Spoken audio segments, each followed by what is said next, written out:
Hi there, this is curriculum part 4 continued. I got interrupted by my gorgeous grandson when I was in the middle of the first part of part 4. And I was just getting to the point where I was talking about maybe adding in some resources to your home corner to enhance it on the theme of Lunar New Year. So that you might have added in some, Chinese bowls and spoons, a steamer. You might think about tasting some food. You might have some fortune cookies, or you might get them to try water chestnuts or bean sprouts or whatever, so that you can talk about giving children a wider palette and encourage them to eat a variety of food, which comes into PSCD, and obviously communication and language, as most things do. And what I forgot to mention about 2-year-olds as well is that you can begin, it's more so when you get to preschool, we'll talk about that in a minute, but you can begin to talk about maybe first, second, last when you're talking about the race. So you're getting some ordinal numbers in there. So when it comes to preschoolers, then you're going to be able to tell even more detailed story about the race, and they're going to be able to potentially reenact that story independently if you kind of give them the props to enable them to do that. So they'll make up and that could go anywhere, couldn't it? They'll make up their own scenarios when they're doing that. It might start off as a race and end up goodness knows where, because that's what children will do when they're playing. But you could use the story as a way of teaching, like I said, ordinal numbers. So the race there's 12 animals, by the way.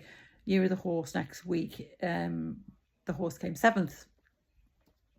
So you could introduce that concept and talk about numbers to 12 and first, second, third, fourth, fifth, sixth with those children, just modelling that language. You could... Well, one of the things that I got years ago, again, which you could probably do with 2-year-olds as well, actually, is I got off Twinkle. I got like a lotto game that you could print out. So the 12 animals as a lotto game. Obviously, you could make them into smaller boards. You could do them 6 animals or 3 animals, the younger the children are, to try and match. So, you're introducing the concept of matching and pairing through using a resource like making your own drawn lotto game of the 12 animals. You could so you've got the home. You might go out on a visit, mightn't you? I mean, I remember taking, when I had my own nursery, every year children would go out to the Chinese supermarket with staff. Now I'm blessed and still blessed to live in a big city where we've got the oldest Chinese community in England. And we've got lots of, we've got a lovely Chinatown, magnificent Chinese arch, and lots of Chinese supermarkets and Chinese restaurants. So we always took children out to visit Chinatown prior to Lunar New Year.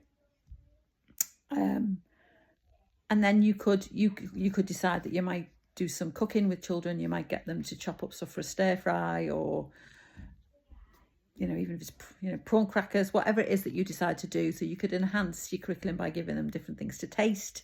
And it's all about, isn't it, again, it's coming back to introducing vocabulary and reiterating that vocabulary, because the broader their child's vocabulary, the more able they are to then replicate that play or to describe things. It's a prerequisite for reading, isn't it, and for writing their own stories, making up their own stories.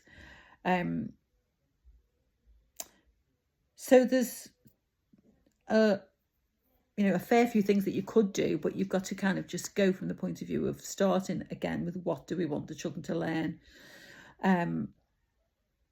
The other thing that you may have, if you're lucky enough in your setting, you may have... I was slightly interrupted there, so I had to pause. So I was just saying that you might be lucky enough to have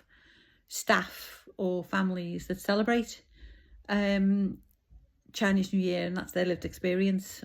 So asking them, as it would be for any cultural event or festival or celebration or religious event, how they celebrate will give you some ideas about the kind of things that you can do to make sure that your children understand the underpinning story, theory, belief that whatever you're celebrating, where that comes from. So it's much less about providing the colouring in sheet and letting children colour it in with no real grasp of why people celebrate what they celebrate. That said, you know, if you've done all the other things, and if you've used books and stories and you've left them there for days, and you've told the story repeatedly so that children kind of get really familiar with it, and it's not just a one-day event, which is unlikely to stick in children's memories. If you think about the run up to Christmas sometimes in our settings and how long we take to celebrate Christmas, you know, I had to pause again there. It serves me right for doing these videos on a Saturday morning when the grandkids are in and out, and I've been called to watch a puppet show, so I've only got a minute.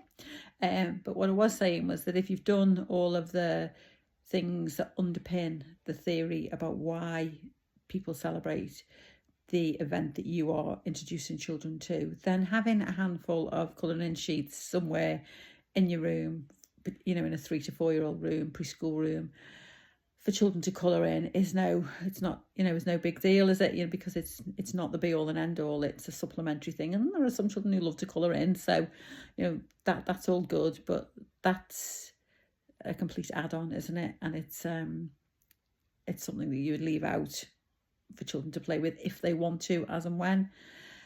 Okay, that's it. I've had to pause this a couple of times this morning, as I say, because grandchildren in and out. And I've got a puppet show to go and watch now, so I'm going to leave it there for today, and hopefully I'll upload another video soon.